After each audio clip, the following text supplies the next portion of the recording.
देखिए, जब देश आजादी की लड़ाई हो रही थी देश की, तो महात्मा गांधी जी, सरदार वल्लभ भाई पटेल, तमाम हमारे महापुरुष देश में समझाते थे कि जब देश आजाद होगा तो गरीबों की हालत शराब से बहुत बदतर हो रही है, शिक्षा नहीं हो पा रही है, इनके बच्चे पढ़ लिख नहीं पा रहे शराब से। तो देश आजाद होगा तो हम देश में शराब बंद करेंगे।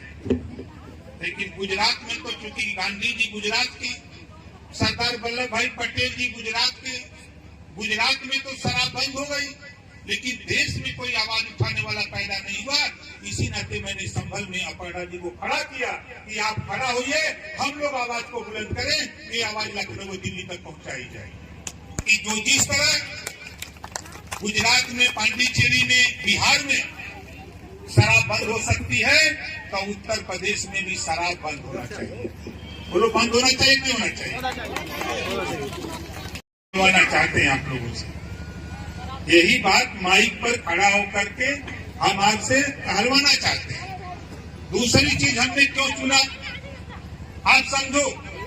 देखो, हम लंबे समय से 21 साल से आधी आबादी को हम लोकसभा, विधानसभा में और नौकरियों में हम आरक्षण चाहते हैं। तो माननीय देश के प्रधानमंत्री माननीय नरेंद्र मोदी जी ने जो काम, ध्यान से सुनो, जो काम Congress party, Samajwadi party, Bahujan Samaj party नहीं कर पाई, उस काम को माननीय नरेंद्र मोदी जी ने 33% आरक्षण महिलाओं को देकर लोकसभा से पास करा दिया और राज्यसभा से पास करा दिया कि 100 एमएलए पैदा होगा, 100 एमएलए चुना जाएगा। उसमें 33, 3 और 33, 100 में 33 बहन बेटियां होंगी। 100 एमएलए, उत्तर प्रदेश में 403 एमएलए हैं, हर 100 पर 33 एमएलए हमारी माताएं बहनें होंगी। आगे चुन के जाएगी तो बताओ, जब माइक पर बोलने का ट्रेनिंग उनको रहेगा, जब यहाँ बोलते बोलते उनको अनुभव हो जाएगा, तो फिर विधानसभा के अंदर जब महिलाएं खड़ा होकर के ललकारेगी कि पहले हम लोगों के पेंशन पे बहस कर लो, तब सदन चलेगा, नहीं सदन नहीं चलने दिया जाएगा। ये आवाज हमारी माताएं बहने जब सदन में बोलेगी, तो पूरे प्रदेश में कानून बनकर के पास हो जाएगा और आपकी समस्या का समाधान उसी दिन तय होने लगेगा। इस नाते हम आपको आगाह करने के लिए आए। आप बताओ, मोदी जी ने तो पास कर दिया कि 100 में 33 महिला सांसद होगी, 100 में 33 विधायक बनेगी। अब आप लोग माइक पर बोलोगे नहीं, भाषण दोगे नहीं, चुनाव लड़ना होगा। चुनाव तो लड़ना है, निश्चित लड़ना है। सीट आरक्षित हो जाएगी तो महिलाओं को लड़ना है। तो जब लड़ना है आपको है, तो आपको सीखना पड़ेगा कि नहीं सीखना पड़ेगा? बोलिए, बैठिए, बैठ जाइए, इधर बैठा दो, आप बैठ जाओ, आप बैठ जाओ। माता जी, बैठाने की बात नहीं है। ये सिस्टम हमारे पास हजारों हजार महिलाएं, राष्ट्रीय अध्यक्ष, प्रदेश अध्यक्ष, राष्ट्रीय कमेटी, प्रदेश कमेटी, जिला, मंडल, प्रदेश, हजारों महिलाओं को हमें ट्रेनिंग दे करके पूर्वांचल से चलते चलते आज हम आपके संभल में हम आपको ट्रेनिंग देने के लिए बुलाए हैं कि आप भी वो काम कर सकते हैं जो ओम प्रकाश राज भर माइक पर आके बोल रहा है, वही बात आप लोग भी कर सकते हैं, कर सकते हैं। किसी ने प्रयास नहीं किया, किसी पार्टी ने प्रयास नहीं किया। और मैं आपको दावे के साथ कहता हूं, आज हमारी संख्या बेशक कम है, लेकिन यही संख्या एक दिन वो स्थिति पैदा करूंगा, इसी मैदान में आपको 50 हजार महिला इकट्ठा होकर के अपने हक के लिए ललकारेंगे, आप देखते जाओगे। हम इसी नाते आपको आगाह करने के लिए आए। आप बताओ, यहाँ जितनी हमारी माताएं बहनें हैं, क्या आप नहीं चाहते हो कि आपकी बेटी, आपकी बहन दरोगा बने, सिपाही बने, एसडीएम बने, कप्तान बने? कितने लोग चाहते हो कि आपकी भी बेटी, आपकी भी बहन दरोगा बने? जरा हाथ उठाओ। ये लड़ाई कौन लड़ेगा? खाली अपर्णा अकेले परेशान है? आप बताओ, अपर्णा अकेले परेशान है? मैं चाहता हूं अपर्णा को भी, इनको भी रिहर्सल देकर, ट्रेनिंग देकर, जैसे ओम प्रकाश राजभर ललकार रहा है, उसी तरह अपर्णा भी संभल में जहां भी खड़ा हो माइक पर ललकारे तो लोगों को लगे कि नहीं कोई जिला दे भारतीय समाज पार्टी की महिला भूल गई। किस तरह का मूवमेंट हम यहाँ पैदा करना चाहते हैं, इस नाते हम आपके यहाँ आए। आप चाहते हो कि हमारी भी बहन बेटियां दरोगा बने, इसके लिए लड़ाई लड़नी पड़ेगी। राजनीति में तो 33% हो गया, अब नौकरियों की जरूरत है। नौकरियों में भी हमको 33% महिलाओं को भी आरक्षण मिले, ताकि हमारी बहन बेटियां सिपाही, दरोगा, बाबू, चपरासी रिजर्वेशन की सूची में बन करके वो भी आकर के दरोगा बनकर। आप बताओ, जब आपकी बहन, आपकी बेटी दरोगा बन के वर्दी पहन के गाड़ी से आपके घर आएगी तो कैसा लगेगा? बड़ो अच्छा लगेगा। जब आपकी बेटी, आपकी बहन, आपकी रिश्तेदार दरोगा बन के, सीओ बन के, एसपी बन के, एसपीआरए बनकर और वर्दी पहन के गाड़ी में सवार होकर के सिक्योरिटी के साथ आपके गांव में, आपके दरवाजे पर पहुंचे, तब बोलो अच्छा लगेगा कि नहीं लगेगा?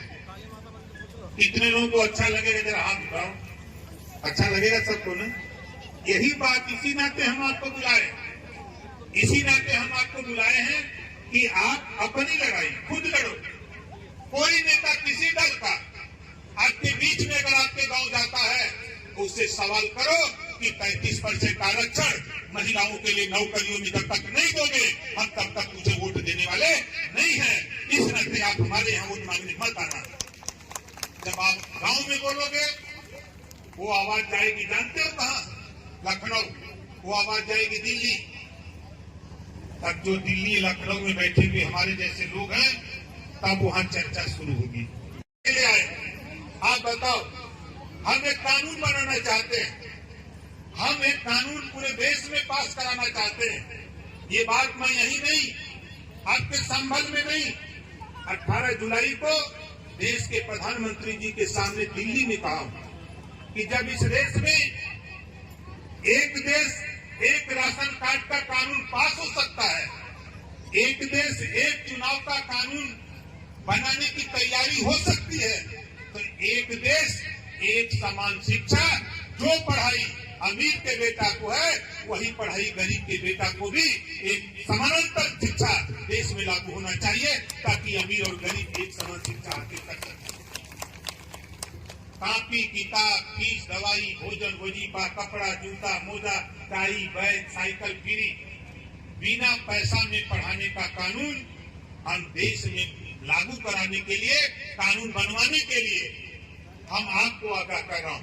इस नाते कर रहा हूं कि आप लक्ष्मी हो, आप लक्ष्मी हो, आप में वो ताकत है कि आपने मन बना लिया, आपने थोड़ी सी ललकार दिया तो ओम प्रकाश राजभर विधानसभा नहीं, दिल्ली की पंचायत में भी ललकार करके इस बिल को पास करा करके हम आपके हवाले कर देंगे। हम इसके लिए घूम रहे हैं। देश में चाहते हैं, हम एक देश में कानून चाहते हैं जिस माँ बाप का बेटा बेटी, जरा ध्यान से सुनिए आप लोग,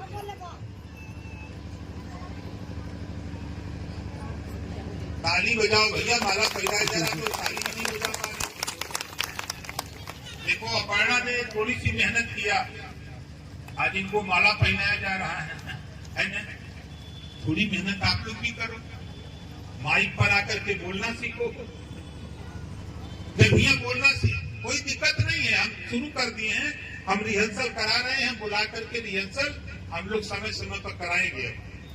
हम चाहते हैं इस देश में जो माँ बाप, जो माता पिता अपने बेटा बेटी को स्कूल न भेजे, ऐसे माँ बाप को जेल भेजने का भी कानून बनना चाहिए। बनना चाहिए कि नहीं बनना चाहिए? कितने लोग चाहते हो कि बनना चाहिए? बनना चाहिए। इसी नाते बाबा साहब डॉक्टर अम्बेडकर ने हमको आपको वोट का पावर दिया, वोट का पावर दिया। इसी वोट से, इसी वोट के दम पर हम एक कानून पास करा सकते हैं। हम लखनऊ और दिल्ली में बहस करा सकते हैं। 5 साल के अंदर 35% हमारी बहन बेटियां विधानसभा लोकसभा में दिखने लगेंगी, वही बहस करके ये कानून पास करा लेगी, कोई माइकला रोक नहीं सकता। इस वजह से हम आपके बीच में घूम रहे हैं, इसी नाते हम लोग यहाँ तक आए। हम लोग तो साफ साफ चाहते हैं, आप बताओ, आपने भी वोट दिया होगा, एमएलए एमपी बनाया होगा, और हम तो चाहते हैं, हम आपसे कहता हूं, कोई भी गरीब, ईश्वर न करे कोई बीमार हो, कोई गरीब अगर बीमार होता ऑपरेशन कराना है, आप सरकारी हॉस्पिटल से एस्टीमेट बनवा लो, आय प्रमाण पत्र बनवा लो, आधार कार्ड की कॉपी फोटो कराकर 3 पेपर हमको दे दो। 10 दिन के अंदर जितना रुपए का एस्टीमेट आपका डॉक्टर बना के देगा, 5 लाख 10 लाख का, 10 दिन के अंदर वो रुपया तेरे हॉस्पिटल पहुंचा दूंगा। वो गरीब का इलाज फ्री में कराने की व्यवस्था हमारे पास ही नहीं, 403 विधायकों के पास है। ये व्यवस्था उत्तर प्रदेश में है।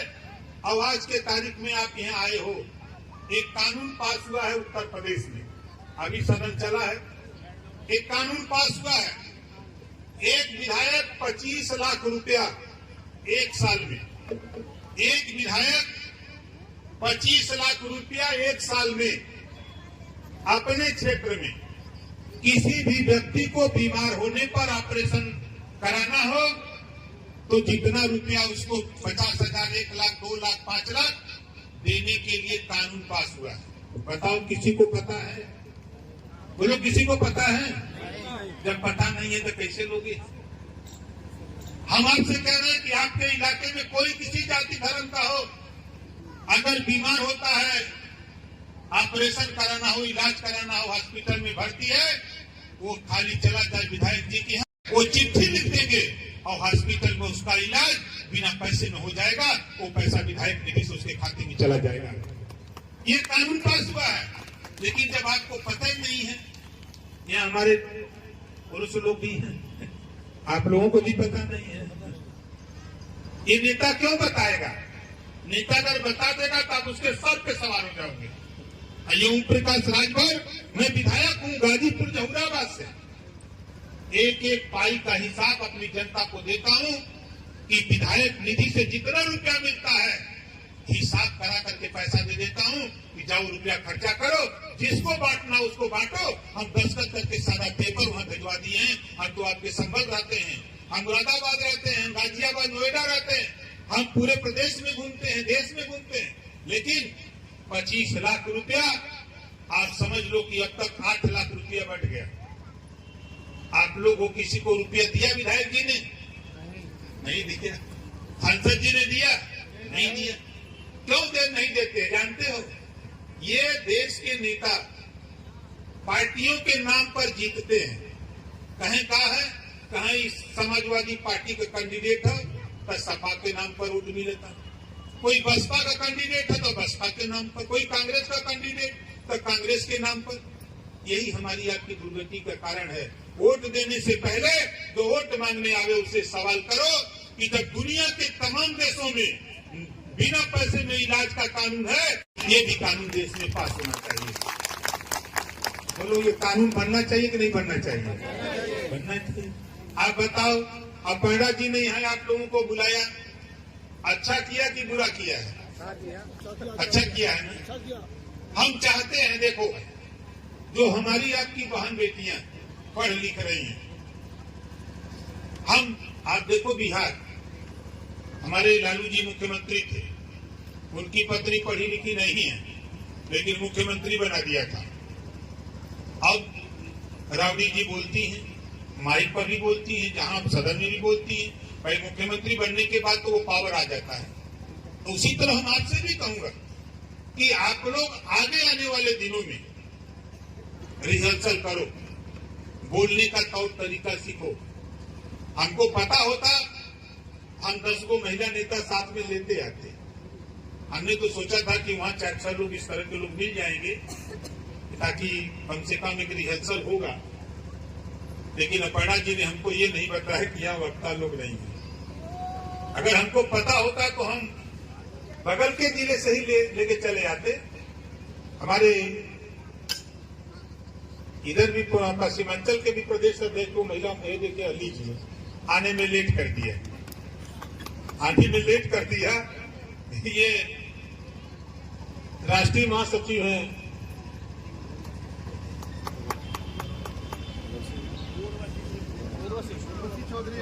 उर्वशी चौधरी एडवोकेट है, पार्टी की महिला विंग की राष्ट्रीय महासचिव हैं और पश्चिमांचल की महिला मंच की प्रभारी। मैं चर्चा कर रहा था, अब देखिए मैं आपके सामने इनको माइक देता हूं और नहीं, अब आप आई हैं तो थोड़ा उतनी दूर से, कोई दिक्कत नहीं है, ये रिहर्सल है, आप घबराओ नहीं, ये इन लोगों को सिखाना। इसमें से खोजोगे ना, हमको अंदाजा कि 10-20 महिलाएं ऐसी मिलेगी जो गांव में खूब झगड़ा करती है ना? अरे जैसे झगड़ा करते हो, गाली देती हो गांव में, वैसे ही यहाँ खड़ा होकर अपनी बात कहो। नहीं कुछ आता तो हम ही को करियाओ, कम से कम रिहर्सल तो करो, कुछ करो भाई। तो देखो उर्वशी चौधरी जी राष्ट्रीय महासचिव हैं, हम तो आपको समझा रहे हैं, आप देखिए ये समझा रही हैं, आपको लगे कि नहीं हाँ हमारे बीच में हमारी बहन भी बोलती है। आइए उर्वशी जी। धन्यवाद मंत्री जी। सबसे पहले कार्यक्रम में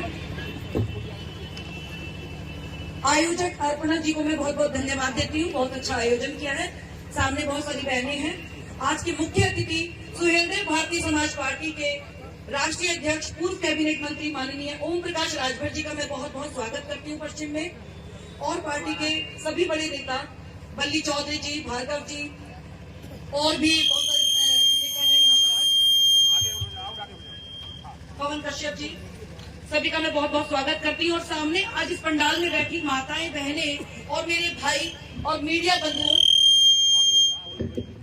सभी का नमस्कार, सभी का स्वागत करती हूँ। जैसा भी मंत्री जी ने कहा, मुझे कुछ ज्यादा कहने की जरूरत नहीं है। आप इस बात से अंदाजा लगा सकते हो कि पहले माननीय मंत्री जी ने मुझे अभी देखा नहीं था तो अपनी बात को वो कह रहे थे, लेकिन जब उन्होंने देखा कि पार्टी, आपने किसी भी अन्य पार्टी में इस तरह का सम्मान महिलाओं के लिए नहीं देखा होगा, और मेरी गारंटी है कि ना ही आपको देखने को मिलेगा। तो बात यहाँ महिला सशक्तिकरण की हो रही है। मैं ये कहूंगी, हम 50% की आबादी हैं, हम 50% की आबादी हैं, हमारा वोट भी होता है, लेकिन कहीं ना कहीं हमारे भाई, हमारे पति या हमारे घर में बड़े जो हमें जहां बता देते हैं, हम वहां वोट डालने चले जाते हैं। इसका मतलब ये है कि हम उनके चलाने से चलते हैं। क्या हमें समझ नहीं है? अब तो महिलाएं बहुत पढ़ रही हैं। अगर राजनीति में देखा जाए तो इंदिरा गांधी एक नाम हुआ, खेलों में सानिया मिर्जा नाम हुआ, वैज्ञानिकों में कल्पना चावला एक नाम हुआ, और भी अन्य क्षेत्रों में कोई भी ऐसा फील्ड बचा नहीं है। राफेल तक महिलाएं उड़ा रही हैं, कोई ऐसा क्षेत्र नहीं बचा जहां पर महिला ना हो, जहां लड़की ना हो। मैं वकालत करती हूँ, 15 साल से फौजदारी की वकील हूँ मेरठ जिले में और आसपास के एनसीआर में, और ठीक ठाक वकालत करती हूँ। आप पता कर लेना मेरठ में किसी से। तो हम तो किसी क्षेत्र में कम नहीं है। जरूरत है केवल हमें अपने आप को समझने की। देखिए, हिंदू धर्म में भी सभी शक्ति की देवी को, विद्या की देवी आपने पूजा है, वो देवता नहीं है, देवी है। सरस्वती माता जो है वो विद्या की देवी है। शक्ति का नाम ले तो आप काली माता को याद करते हैं, धन के लिए आप लक्ष्मी माता को याद करते हैं। तो हम तो कहीं से कहीं तक कमजोर नहीं है। हम अपने आप को कमजोर कह के कमजोर कर रहे हैं, हम कमजोर नहीं है बिल्कुल भी। यहाँ मेरे भाई खड़े हैं, मंच पर माननीय मंत्री जी हैं, मेरी बात को कोई भाई अदरवाइज ना ले जाए। अगर इनके पेट पर 8-9 किलो वजन बांध दिया जाए, मेरी गारंटी है 9 महीने तो क्या 9 घंटे खड़े नहीं हो सकते ये लोग। सही कह रही हूँ? और हम लोग बच्चे भी पैदा करते हैं, अपना घर भी चलाते हैं, बाहर कार्य क्षेत्र में काम भी करते हैं, स्कूल में जॉब करें, चाहे कचहरी में करें, चाहे पुलिस में हो हम लोग, हमें पूरा घर का हिसाब रहता है। घर की रसोई में क्या चीज खत्म हो रही है, बच्चों को किस चीज की जरूरत है और पति को किस चीज की जरूरत है, इनको कुछ नहीं पता होता। हमें भगवान ने अलग ही एक्स्ट्रा ऑर्डिनरी शक्ति, यानी अलग से दिमाग, अलग से सहन शक्ति, अलग से पावर देके भेजा है। जरूरत है केवल हमें उसे पहचानने की। हम अपने आप को कम ना समझे, हमें बहुत ताकत है। एक ताली अपने लिए बजा दो, आपको एक ताली अपने लिए जोर से बजा दो आप। बहुत बढ़िया, बहुत सुंदर। तो मेरा कहना ये है, आप ध्यान से सुनो, समझो। आज आपको मैं एक बात बताती हूँ। मैं यहाँ पे ये बताना चाहूंगी, क्योंकि मैं अधिवक्ता हूँ, रोज कचहरी में देखती हूँ, फौजदारी के मुकदमे देखती हूँ, जितने भी अपराध होते हैं, शराब पीने के बाद होते हैं 90%। 90% मामलों में अभियुक्त ने शराब पी हुई होती है, नशे में होते हैं। इस शराब ने बहुत सारे घर बिगाड़ रखे हैं। इस बात से हाँ करती हो आप लोग, मानती हो इस बात को? शराब ने घर बिगाड़ रखे हैं। यहाँ हाँ नहीं करने की बहुत सारी बहनें ऐसी होंगी, मंत्री जी को परेशान होंगी इस बात से कि शराब पी के उनके पति या भाई घर में आते होंगे, बेटा आता होगा और वो परेशान होंगी इस मुसीबत से छुटकारा पाने के लिए। है सही? अब ये दारू के ठेके कैसे बंद कराओगी? अकेले नहीं करा पाओगी कुछ भी। मैं आपको यहाँ ये बता दूं, सुहेलदेव भारतीय समाज पार्टी ने, महिला मंच ने पहली मीटिंग बलिया में की थी, जहाँ शराब लेकर बहुत बड़ी मीटिंग की, जहाँ हजारों की संख्या में, मैं तो कहूंगी लाखों की संख्या में महिलाएं पहुंची थी। हम भी वहां पर थे। आप किसी भी यूट्यूब चैनल पर पार्टी की आईडी पर, पेज पर उठाकर उस मीटिंग को एक बार देख लो। इतना बड़ा पार्क जो था वो सब का सब महिलाओं से भर गया था। उनकी मांग थी, हमारी मांग थी, सुहेलदेव भारतीय समाज पार्टी की मांग थी कि उत्तर प्रदेश में भी अन्य राज्यों की तरह शराब बंदी हो, क्योंकि यदि ये शराब बंद हो जाए तो बहुत घरों का भला हो जाएगा, सुधार हो जाएगा। इसलिए हमें सुहेलदेव भारतीय समाज पार्टी को मजबूत करना है, आगे बढ़ाना है। 33% आरक्षण की मांग हमारी पार्टी, माननीय ओम प्रकाश राजभर जी बहुत समय से उठा रहे थे, बहुत समय से सदन में उठाई, जगह जगह रैली करके, मीटिंग्स करके उठाई। 33% हमारी जो है हमें रिजर्वेशन मिले, हमें आरक्षण मिले महिलाओं को, इसकी मांग पार्टी ने उठाई। उसके बाद जाके हमें 33% आरक्षण मिला, किसी और के मांगने से नहीं मिला। मैं यहाँ आपसे ये कहना चाहूंगी कि आप सोचने समझने की शक्ति की कमी नहीं है आप में। कन्या भ्रूण हत्या को बंद करो, इसको बढ़ावा मत दो। मैं यहाँ ये विषय इसलिए कहना चाहूंगी कि आप अगर लड़की को पैदा होने से रोकोगे तो फिर आपको पता है कि भविष्य में कैसा संकट पैदा हो रहा है। लड़की पैदा होगी तो राजनीति में भी जाएगी, शिक्षा के क्षेत्र में भी जाएगी, खेलों में भी जाएगी, डॉक्टरी में भी जाएगी, सब जगह जाएगी। आप कन्या भ्रूण हत्या को रोको, इसका विरोध करो। यदि घर में ही आप पे दबाव बनता है, मैं यहाँ नंबर बता के जा रही हूँ, मुझे फोन करो, मुकदमा दर्ज करा दूंगी। जो भी आप पे ऐसा प्रेशर बनाए, आपको परेशान करे, और आप अपनी शक्ति को पहचानो। अपर्णा बहन को मैं बहुत बहुत मुबारकबाद देती हूँ दोबारा से। आपने बहुत हिम्मत का काम किया है, आपके लिए बहुत बहुत तालियां। एक महिला ने यहाँ पे इस ग्राउंड में इतनी महिलाओं को इकट्ठा किया है, ये वाकई बधाई की पात्र है। और मैं ये कहूंगी कि भाई देखो, आप अपना सम्मान चाहती हो तो वो सम्मान आपको केवल सुहेलदेव भारतीय समाज पार्टी में मिलेगा। यहीं पर सम्मान है, यहीं पर कायदे की बात है। शोषितों, वंचितों और जरूरतमंदों की, महिलाओं के हक की आवाज हमेशा माननीय ओम प्रकाश राजभर जी ने उठाई है और उठाते रहे हैं। हमें रस्ते बनना है, लोगों को ज्यादा से ज्यादा संख्या में जोड़ना है और हक की आवाज को बुलंद करना है।